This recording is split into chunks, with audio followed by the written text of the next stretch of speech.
Photos app တွေကကိုယ်တဲ့ပုံလေးတွေကိုရေးချက်ပြီးဖုန်းတစ်ခါဖွင့်လိုက်တိုင်း Wallpaper တစ်မျိုးပြောင်းလဲနေအောင်ပြုလုပ်ထားလို့ရရင်နော်ဒီလိုပြုလုပ်ဖို့အတွက် Settings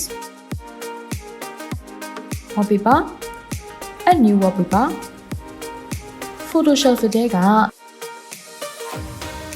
slash photo manually မှာကိုနှစ်သက်တဲ့ပုံကိုရေးချက်ပြီးအပ်လိုက်နေပါမယ်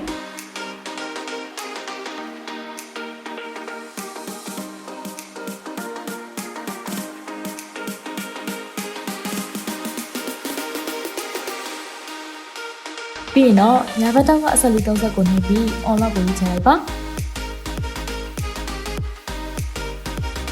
add ကိုနှိပ်ပြီး set up wallpaper play ကိုထည့်လိုက်ပါမယ်